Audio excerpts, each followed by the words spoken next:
सामोरं न जाता जिद्दीनं, कष्टानं आणि सातत्याच्या माध्यमातून आपण आपल्या येणाऱ्या आयुष्यातल्या प्रत्येक आव्हानांना सामोरं जाण्याचं आवाहन पोलीस आयुक्त एम राजकुमार यांनी एका कार्यक्रमादरम्यान केलंय। प्रार्थना फाउंडेशन व सेवादायी सोशल फाउंडेशन आयोजित तिसऱ्या कृतिशील तरुणाई शिबिराचे उद्घाटन मोरवंची येथे पार पडले। या शिबिराच्या उद्घाटनाप्रसंगी प्रमुख पाहुणे म्हणून सोलापूरचे पोलीस आयुक्त एम राजकुमार व त्यांच्या पत्नी रम्या कन्नन उपस्थित होत्या।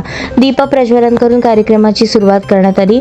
तरुणांनी भरपूर अभ्यास करावा, अपयश आले म्हणून नैराश्यात न जाता संकटांचा सामना करत जिद्दीने यश मिळवावे असा संदेश पोलीस आयुक्त एम राजकुमार यांनी उपस्थित तरुणाईला दिला। प्रार्थना फाउंडेशनचे कार्य समाजाला दिशा देणारे आहे। समाजातील वंचित, गरजू, वृद्ध व मुलांना आधार देऊन त्यांना सक्षम बनवण्याचे कार्य ही संस्था करत आहे। संस्थेच्या माध्यमातून असेच समाजहिताचे कार्य घडत राहावे अशी सदिच्छा त्यांनी व्यक्त केली। स्वतःला मानसिकदृष्ट्या सक्षम आणि स्थिर ठेवून जीवनाची वाटचाल कशी करावी याबाबत रम्या कन्नन यांनी शिबिरार्थींना मार्गदर्शन केले।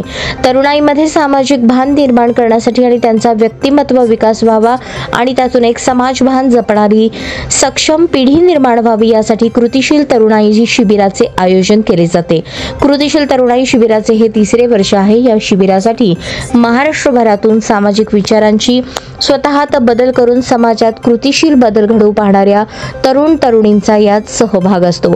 शिबिराच्या उद्घाटनाप्रसंगी प्रार्थना फाउंडेशनच्या अनु मोहिते, प्रसाद मोहिते, शुभम मिसाळ, सेवादायी सोशल फाउंडेशनचे विष्णू भोसले, साहिल तुपे आदी मान्यवर उपस्थित होते।